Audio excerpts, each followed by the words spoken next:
So, guys, tell me about these documentary. Well, first of all, Justin, tell me about the documentary about the Wu-Tang Oh my Clan God. out on Hulu. Where do I start? Yeah. This is one of the greatest.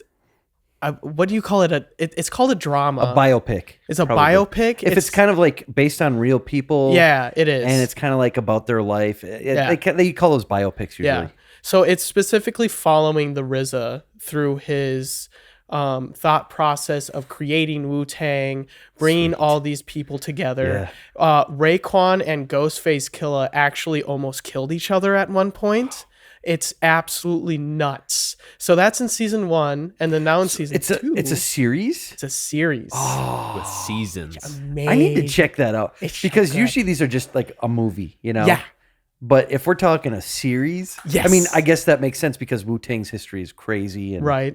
and huge. It's epic, you know. And Yeah. how long? I mean, they've been around what 30 years? I mean, like Since 92. so almost 30 years. Yeah, Yes. literally, because it's 2022 next crazy. year. Yeah. Wow. They were coming up in the 80s, and then their rise is in the 90s. Yeah, it's Yeah. awesome. I remember that rise too. It was great. The documentary I'm looking forward to though, and we've talked about it in this podcast before, but the Milli Vanilli documentary. Like, Yeah. Melee. It's gonna be so great. Just I'm so fascinated because obviously, you know, most of the things I talk about on here are nostalgic, but this is really nostalgic for me because they were like the biggest band in like 1989 for like a whole year, and then that whole scandal of them lip syncing on their recordings and And in the live, in the live concerts, it's a little bit more expected, right? Yeah, But then yeah. on the recordings, but like, it's like, yeah. And so there's this awesome documentary coming out, and I'm really excited to I'm probably alone, or probably like a very, very small number of people that are excited about this documentary, but I am one of them. So. I think people will check it out. And I think it's probably news to people that these documentaries are coming out. So how about we talk some news? Let's do it.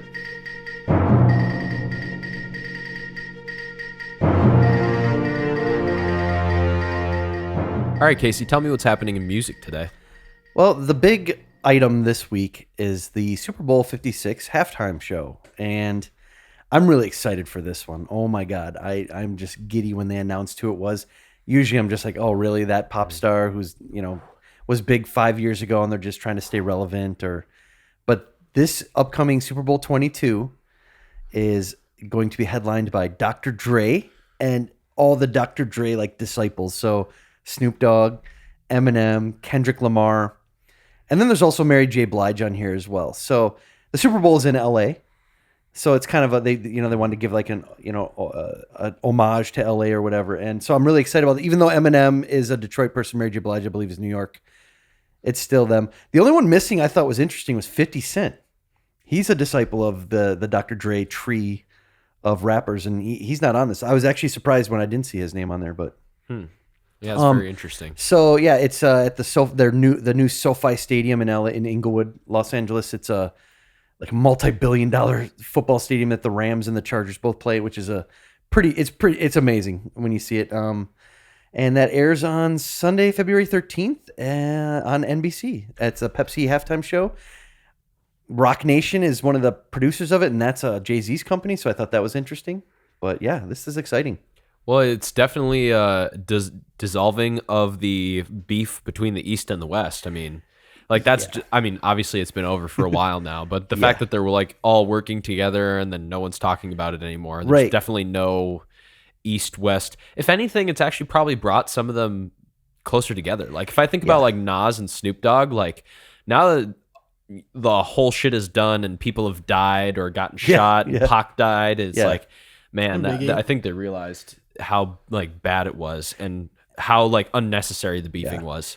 You know, Tupac would be on this show if he was alive. Like he would absolutely be headlining this, probably, if not one of the top guys. But yeah, Mary J. Blige, she was with all the bad boy rappers, and then everyone else here, you know, specifically Snoop Dogg and Dre, they were death row in the early '90s, and so those two were beefing, and now they're coming together and putting on a show, and then you got like other people mixed in. So yeah, it's interesting. It's good to see people learning their lessons, but now let's talk about someone who has not learned their lesson. Okay. So Eric Clapton and Van Morrison released a song lately called it was what is it? This Has Gotta Stop. Now, you know, you might think this might be a song about like racism, like how racism should stop or homophobia should stop or transphobia should stop. But No, it's about, well, let's just put it this way. Van Morrison and Eric Clapton earlier this year came out that they're basically anti-vax, to put it generally speaking. Eric Clapton mostly just because he had a bad reaction to the AstraZeneca vaccine. Anyways, you get my point. Wait, what is even that? What is AstraZeneca? I've never heard of that before. It's actually, the brand of vaccine that they use in the UK. Oh, okay. Okay. Yeah. So, anyways, he had a bad reaction to it, and I'm sure that influences his opinion about taking the vaccine. And Van Morrison, just for some reason, is also anti-vax. So they created this song called "This Has Got to Stop," and it obviously is against the vaccine. First of all, let's just hear a clip of it. Okay. Enough is enough. I can't take this BS any longer. It's gone far enough. You wanna claim my soul? You'll have to come and break down this door. I knew that something was going on wrong when you started laying down the law. I can't move my hands, I break out in sweat. I wanna cry, can't take it anymore. This side's gotta stop. Yeah, so this is bullshit. But Justin, what do you think of this song? it's just he is a rich, privileged man. Yeah. Yeah. I mean, he's only caring about himself. I mean, that's all you can say. I think he's an Right? epidemiologist too, according to this. Full-fledged scientist, yeah. All I'm saying is, he's so passionately anti-vax in this song. Yeah. Like it sounds like he's in a third world country and there's a dictator oppressing him and his people. Like, Well, let's put the proof in the pudding. How about I read some lyrics? okay, This has got to stop. Enough is enough. I can't take this BS any longer. It's gone far enough. If you want to claim my soul, you'll have to come and break down this door. What the fuck? I mean, forget if you could put that with any sort of like famous like oppressive situation. Yeah, and it's the oppressed same song. kind of words that they use. Totally, it is. And he's acting like he's the big oppressed party in this situation. There's some really great tweets though about this. Yeah. This one, a worried citizen says, "Deleting all Eric Clapton songs from my playlist. What a narcissistic jerk." Yeah. Gotta go with them there. Another one, middle-aged riot. Eric Clapton has joined the ranks of former celebrities who are no longer famous for what they became famous for, but are now famous for being assholes. Yeah, I mean, that's all. That's so true. Dude, anyone from my generation would only know Eric Clapton for this situation. I guarantee it. I mean, from my generation and even my parents' generation, Eric Clapton is a god of music. You know, I mean, from the Yardbirds to Derek and the Dominoes to Cream to his solo stuff to the MTV Unplugged, the famous MTV Unplugged version of Layla. And I mean, he's got his own guitar, the Crossroads Guitar Festival. Like, this guy's a legend. Yeah. And then he's using his platform for just like pseudoscience. I don't know, man. It's just dangerous because he's valuing his own opinion over scientific fact. Yeah. That's the thing. And that's why he's narcissistic and also rich and privileged, because he's only taking into account his reaction to the vaccine and no one else's, and definitely not considering the hundreds of millions of people that have taken the vaccine with no problems whatsoever. It's the whole Tylenol fallacy. Yeah. If 300 million people take Tylenol, there's going to be 10%, maybe not 10%, but 5% of those people, 5 to 10,000 people who have a terrible reaction to it because their bodies just don't process that drug. Yeah. So I don't know. He's completely unjustified in this situation. Yeah. I think it's all just kind of bullshit. But maybe let's talk about some hot garbage now, because I found this to be pretty stinky. Yeah, let's do it. Okay. Hot garbage. Hot garbage. All right, Justin, what do we got for hot garbage this week? It's MGK in general, right? Yeah. I mean, wait, everything or anything? Well, we're just gonna cherry pick one of his worst things. It's his Eminem diss rap. It's called Rap Devil. Let's check it out. Somebody grab him some clippers. His fucking beard is weird. Tough talk from a rapper paying millions for security a year. I think my dad's gone. Yeah, Haley, you right. Dad's always mad, cooped up in the studio, yelling at the mic. You sober and bored, huh? I know. About to be 46 years old, dog. Talking about, I'ma call up Trick. Man, you sound like a bitch. Man up and handle your shit. You mad about something I said in 2012? Took you 6 years and a surprise album just to come with a diss? Homie, we get it. We know that you're the greatest rapper alive. Fucking dweeb, all you do is read the dictionary. All right. Well, Justin, since you picked it out, how about you roast it? All right, where do I begin? I'm just gonna begin with your beard is weird. No, I guess it's his fucking beard is weird. He doesn't even say what's on the lyrics. No. Okay, that's my number one thing. This is it's a bad rhyme scheme to begin with. Oh yeah. And then, okay, I don't necessarily like Eminem that much, but you can't just talk shit about him. Yeah. You still have to respect him. But I feel like rappers love to diss on Eminem because they know he's going to throw it back at him 10 times worse. Why though? But why would you start the war? He's got a history of it. That's like fighting with the United States. Yeah. Yeah. Maybe because MGK wants to be the only white blonde rapper. I don't know. Like That's he's not a rapper anymore, guys. Yeah, whatever he's he is. Punk rocker, right? Okay. I mean, he's just all over the place. You don't bring it to Eminem unless you're going to bring it right. You know what I mean? Right. Like you got to be clever with your lyrics and like, cause that's what Eminem is known for. So speaking of lyrics, how about I read some? Yeah. Yeah, let's hear it.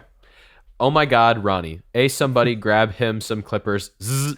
His fucking beard is weird. Tough talk from a rapper paying millions for security a year. What do you fucking mean? Whatever. I.e. the Tekashi 6ix9ine have a crew justification. I think my dad's gone crazy. Yeah, Haley, you're right. That's from a line from an Eminem song. I think my dad's gone crazy. Dad's always mad, cooped up in the studio, yelling at the mic. You're sober and bored, huh? I know. About to be 46 years old, dog. Talking about, I'm a call up trick. Man, you sound like a bitch. What a shitty rhyme. Man up and handle your shit, ugh. Mad about something I said in 2012. Not a rhyme. Took you 6 years in a surprise album just to come with a diss. Homie, we get it. We know that you're the greatest rapper alive. Thank you for calling him the greatest rapper alive because it's true. Yeah, okay. So let me get one thing straight. This is MGK responding to Eminem. Right. Oh, okay. Right. Because Eminem had a freestyle because MGK has been like this new up and coming rapper for the last 10 years and people quote unquote like him. And then so Eminem's like, guys, this guy sucks. Like, what are you talking about? And then he comes out with this in response. Yeah. So, okay, we can all agree that the lyrics are just as lame as it gets for a really terrible white rapper. I don't know. I mean, well, okay, for rap, yes. Yeah. But the lyrics of This Has Got to Stop, the Eric Clapton song we just reviewed. Yeah. I have to do that. Okay. That shit's worse. Okay, but... No, it definitely is. No, the music for this, too, okay? Like, it's just just typical 808 nonsense beat, you know? And his rhythm is like, it's like say a line, and then there's like a pause, and then say a line, and then there's a pause. That's kind of his style, which I hate that. It's like, change it up, man. Do something unique. Like, have lines flow into lines, you know? Like, have some different rhythm, too. Every single line's like the same rhythm, too. Right, and then... additionally, his lyrics are not creative like that either. Knees are weak, right? It's like the vomit on my sweater rhyme from Eminem song, and then the real Slim Shady can't stand up. He is taking Eminem lyrics and putting it into his song because he's not creatively. He's done that at least like at least 10 times on this. Like he's taking an Eminem line and like trying to like diss him with that line, and it's not working, dude. Yeah, not at all. It's interesting because I don't think MGK has any skin in the game. You know what I mean? No. He's a fad. He's a one-hit wonder kind of dude. That's why he's a punk rocker now. Right. He's not a rapper. That's just why. Well, yeah. He just when I hear this, I think Tekashi 6ix9ine. Like he's just like him. Yeah, I mean he's not that much better, but here's an idea. Okay, so I have to put one caveat or play devil's advocate here, right?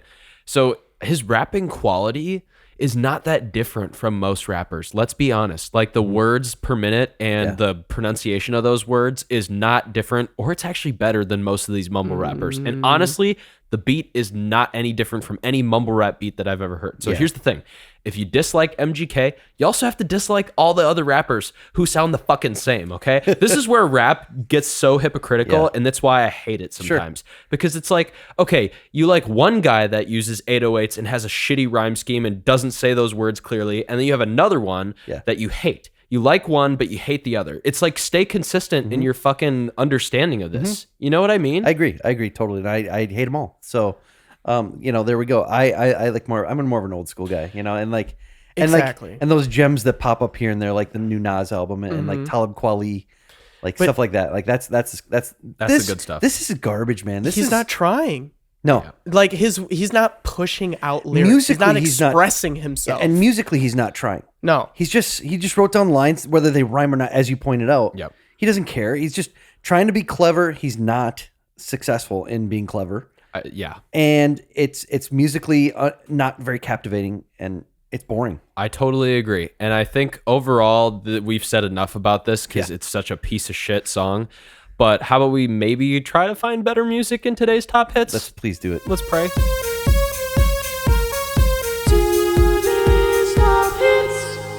All right, Jack, what is on Spotify's top 50 pop playlist today? So, not number 1, but number 4, we have Woman by Doja Cat. It's been climbing the charts, so I thought we should give it a listen. Let's check it out.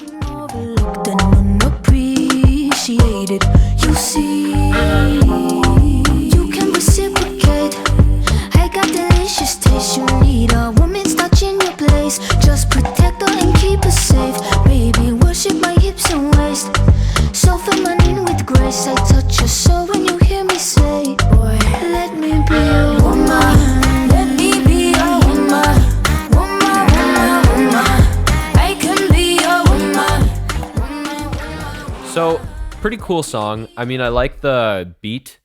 I don't know what kind of beat it would be called. I mean, I guess it's a typical house beat. Dance hall beat. Yeah. Okay. Yeah. It's really common in reggae and in different reggae styles, subgenres, and then like also a lot of Latin American kinds of pop music and stuff like that. So it's very danceable. It's cool. Well, correct me if I'm wrong, but it sounds like boom, Yep. Isn't there a specific name for that? Because there's all these ones that are like obscure, like a Kaskara or whatever. Yeah, no, so it would be dance hall reggae is what I've always known it as. The boom, Okay. Okay. Yep. It's cool. It's fun. It's a good dance pop tune, and I'm glad she's exploring some different things outside of the 4 on the floor world. Yeah, totally. Because it's just cool to see artists cover a variety of genres or different styles of music, because then there's at least some variety. I really get sick of this same cookie cutter shit, whether it's regardless of genre, honestly. Yeah. I mean, I'm actually pretty impressed with Doja Cat and her range of styles and things that she's into. It's surprising because she's really into, like, maybe we talked about this. She's into like weird space themes and stuff, and then bubblegum pop, like Kiss Me More. And then Latin American kinds of dance hall reggae, Caribbean dance hall grooves and stuff, and even her singing style. Like Justin, you thought it sounded like she was going rumma. Yeah. I honestly didn't know what she was saying during the chorus, Yeah. and then I was like, oh, it's woman. It's woman. Oh, Yeah. okay. But because the way she's pronouncing it, Saying it like wooma. Wooma. Yeah, something like that. Woman. Speaking of lyrics, how about I read some lyrics? Let's hear it. Okay, so, hey woman, hey woman, hey woman, let me be your woman. Woman, woman, woman, I can be your woman. Woman, woman, woman, let me be your woman. Woman, woman, woman, I can be your woman. Woman, woman, woman, what you need. There's a lot of word woman in here, but it's good. It's about women. So what you need, she give tenfold, come here, pop up, plant your seed. I mean, that's obvious what that is. She can grow it from her womb, a family, provide love and overlooked and unappreciated you see. That's absolutely facts. Shout out to all the moms. You're great. You can reciprocate. I got delicious taste, referencing the taste of her vagina yet again. You need a woman's touch in your place. Just protect her and keep her safe. Baby, worship my hips and waist. So feminine with grace. I touch your soul when you hear me say, boy, let me be your woman. Let me be your woman, woman, woman. You get the idea. Wow, this is such a departure from some of the other ones we've listened to. But it's a lot cleaner. Not. She still says, she's got a few dirty words here, but in general, this is a lot cleaner. But she's really into this whole like divine feminine thing, which I'm all cool with. I mean, like Mother Earth Gaia, man. Yeah. She's I don't know. She's very interesting to me. That's all I can say. So musically, like we said, kind of a cool beat. There's not much else going on. There's some synth pad things that are happening that are pretty typical of pop music, but really nothing that's like, oh my God, that's so cool. There's no like cool lead lines of any kind or anything like that. It's kind of repetitive too. Yeah. It's got some of her signature little things that, da da da da da da da da da da da da. She uses that same kind of figure in a lot of other songs too. Yeah. And then it's obviously it's lyric centric. Mm-hmm. So I don't know. It's okay. It's okay. Yeah. So slight improvement from Hot Garbage, but let's really improve now. Let's do some For That We Adore.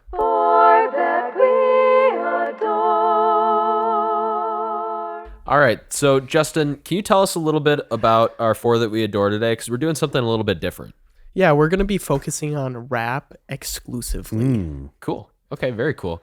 How about Casey, you start us off? Yes. Okay. So, now, I mean, obviously, there's so many to choose from when we just say, let's pick our best raps of some of our favorite rap songs. Yeah.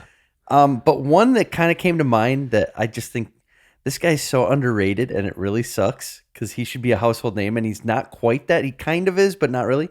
So I chose a song by Mystikal and the song's called Shake Your Ass. Let's check it out. Okay.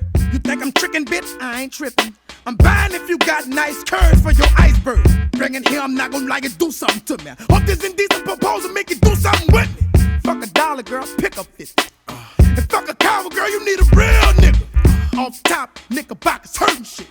Bend over, ho, show me what you're working with. Shake your ass, watch yourself. Shake your ass, show me what you're working with. Attention, all your players and pimps right now in the place to be. Shake your ass. I thought I told y'all niggas before, y'all niggas can't fuck with me. Oh man, so I just love Mystikal. Now, obviously it's very profane, which it's fine with me, but his style, it's like if James Brown was a rapper, that's Mystikal. Right. Yeah. Like he's just his rhythm is insane and like his energy and like the words, like his rhyme scheme's so fun. And then he's got Pharrell singing the hook, you know, and it's just really cool. Attention, all y'all players and pimps. It's just like so great. And of course, you know, not only do I love this song and I love Mystikal, just listeners, check out everything by Mystikal. It's so good. But then like there's the movie Scary Movie 2, if you've ever seen that movie, the opening. Yeah. And it's so funny because it's like there's a bunch of these old white people sitting around a piano and they're singing Hello Dolly. Dolly, you'll never go away. And then like, Play that new joint. Play that new one. And Andy Richter's there, and he's like a priest. And they start playing this song around the piano.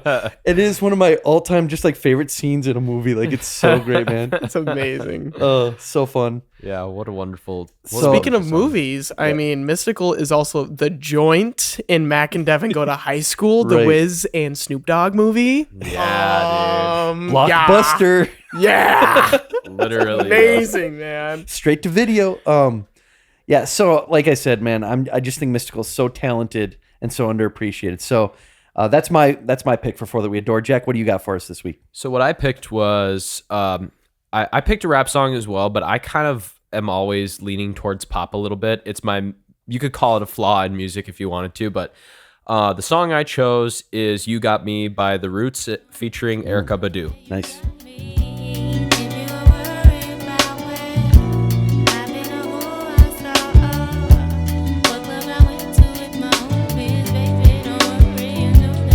Somebody told me that this planet was small. We used to live in the same building on the same floor and never met before until I'm overseas on tour and peep this Ethiopian queen from Philly taking classes abroad. She's studying film and photo, flash, focus, record. Says she working on a flick. Yeah, man. So I mean, I love this song. I've loved it. Honestly, Justin, I think you showed me this song. Yes, I did. Yeah, you showed me The Roots too. Like, okay, I knew The Roots from Jimmy Fallon, which Jimmy Fallon is now, but The Roots, man, so good. Yeah. I Questlove's one of love my it. heroes as the drummer, but Black Thought on this, Yeah. man. Black Thought's the lead rapper, singer, whatever of the Roots. He just kills it on this track, man. And Erykah Badu singing the hook. Yeah. I just wish Questlove could be the drummer on every rap song. Like, I wish Pretty they would much. just delete No, I'm not talking about like just the Roots. I'm talking about every single rapper having Questlove as their drummer So, like- instead of having a stupid fucking drum machine. So I'm it's so like sick of drum machines, He dude. gets this like lifetime contract with all rappers of all time. Yeah, He's dude, their all of drummer them. on their album. Every single one of them, for sure. I'm cool with it, man. I'm cool with it. He's that No. good. He's that good. So But seriously though, this is what rap should be like, in my opinion. this Now, is so we talked about Machine Gun Kelly earlier. yeah, This is what I was talking about, like how his lines flow into the next, and like rhythmically they're more interesting. And Black Thoughts do. yeah, Black Thoughts, and how he's got these great, just like lyrics too, you know, and they're thoughtful and profound, you know, like Cohesive idea. yeah, like Machine Gun Kelly's just a I don't know, just a douche, man. It's all one-liners like Drake. Like, I get pussy. I wear a sweater. Oh yeah. I wear a sweater. Fuck Drake. He's a I like my fuckboy. turtleneck. Exactly. That's all that needs to be Check out said. my suspenders. So people, listen to good rap music, like The Roots, Oh, God, and please. like Mystikal. And speaking of good rap music, Justin, what did you bring for us? This was one of the most challenging things I have ever had know, to do for this podcast. Where do I start? It's like, the Andre 3000 was on the Rolling Stones. He's fresh in my mind. Wu-Tang is fresh in my mind. But then you got Snoop Dogg, Tupac, Biggie, Wiz, Nas. My favorites like Mick Jenkins and No Name. Holy crap. Yeah. What do I even pick? I know, man. I knew this one would be extra hard for you. Yeah. So But- I am bringing The Ruckus Okay. by Wu-Tang. Awesome. Let's check it out. Would be dangerous. Do you think your Wu-Tang sword can defeat me? On guard. I'll let you try my Wu-Tang style. Bring the motherfucking ruckus. Bring the motherfucking ruckus. Bring the motherfucking ruckus. Bring the motherfucking ruckus. Ghostface, catch the blast of a hype verse. My clock burst, leaving a hearse. I did worse. I come rough, tough like an elephant tusk. Your head rush, fly like Egyptian musk. Aw, shit, Wu-Tang Clan sparked the. What can you say about the Shaolin style? The 36 chambers, the Wu-Tang sword. I mean, it's just absolutely incredible. The expression they put. Yeah. They are coming off of the street. Yeah, this is like rough, man. Yeah. And like not even just like what they're saying, but like the recording itself, like you were talking about, like it's a rough recording. It's recorded on one piano. Every single thing is going through. You see this crappy ass piano? It's going through just a crappy ass piano Yeah. with floppy disks. Yep. If anyone knows Old what that school. means. Yeah, this is like pre-digital age. We're talking like the early 90s. Because I mean, the album came out in 93, so it was Right. recorded probably in 92 or early 93. And Yep. I remember the little floppy disks that went into some of those keyboards too. Yep, And it and- was like, Yeah, that's the main thing that the RZA uses in Yeah. his influence from all of the kung fu movies Mm-hmm. to just putting those samples and these samples of old-timey music as well, Yeah. like music from 50 years ago and stuff, and then just putting a really hardcore drum beat on it. Yep. And having your friends who, like I said before, some of them were trying to kill each other. Yeah. Have them go onto the beat and compete with each other. Mm-hmm. And I'm going to bring this. All right, I'm going to bring this. It's that competition, but it's friendly competition within the Wu-Tang Clan. yep, definitely. Yeah, it's a healthy competition that that is just awesome about that whole group. And I Right. love that. Like, Right. they're dissing on each other, but then, it's like, it's all in fun, and it's great. And, it's so cool because this is like around that time when hip hop took a major turn. It went from like kind of like funky, fresh, like kind of like clean, like Ice-T. like, yeah, Ice-T. Yeah, Ice-T. Yeah, sure. Yeah, his stuff like Cop Killer and all.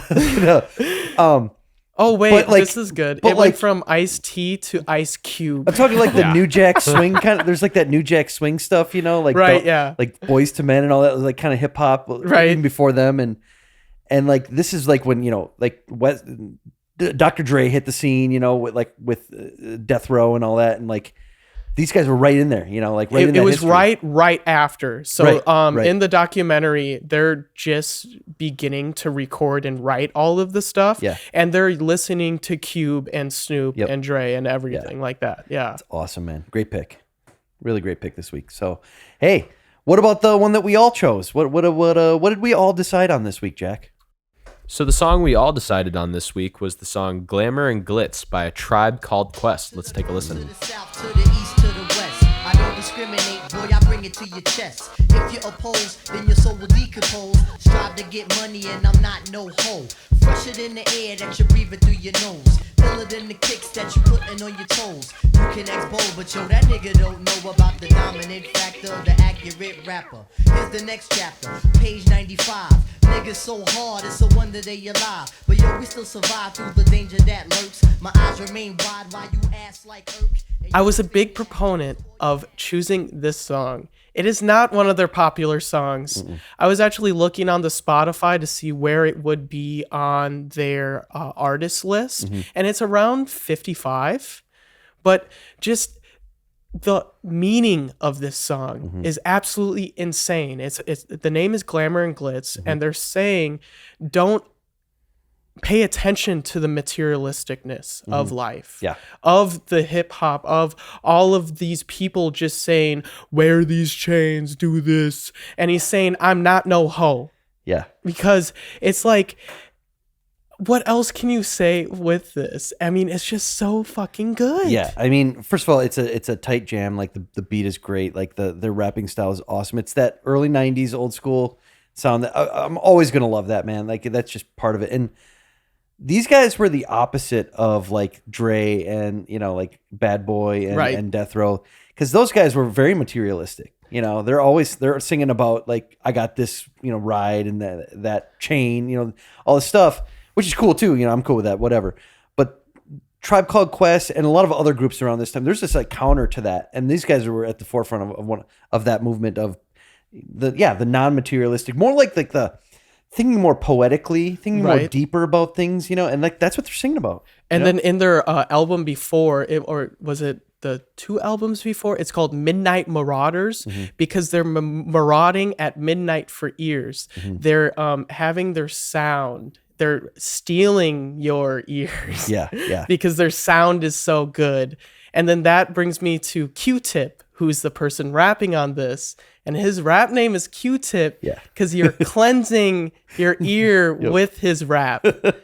I mean, it's just so good. Yeah. The funny thing about that is I was like, well, that doesn't make sense because you're not supposed to use Q-tips in your ears. And then Justin and Casey are like, every day. I clean my ears every day with Q-tips. Yeah. It's like, fucking very dude. careful. You're not supposed to put it in there too far. So Jack, not being like sort of as up on like Tribe and this style, what do you think about this tune? It's a great tune. Yeah. I just like when people authentically express themselves and then put thought into their music. Yeah. It seems like a basic requirement, but it is the 10% that sets other musicians apart from people who just want to be famous. Yeah. Frankly. And you could tell by the lyrics, by listening to these guys, what the image they've created around A Tribe Called Quest and their own individual images really makes them a cohesive artist, a full artist, if you will. Yeah. And while this is a deeper cut of their repertoire, I still think it really represents them well. And musically wise, it's that old school hip hop. It's a great groove, great beat, fun, like rhyme schemes and rap. I mean, it's just awesome. So cadence is just off the charts. This was an excellent pick. Thanks for bringing this to us, Justin. And then we all agreed this was the one. So definitely. So this has been the Cheap Shot Music Podcast. Download or stream this episode wherever you get your podcasts. Please leave a like and or a comment on our social medias. It's greatly appreciated. And thank you everyone for listening.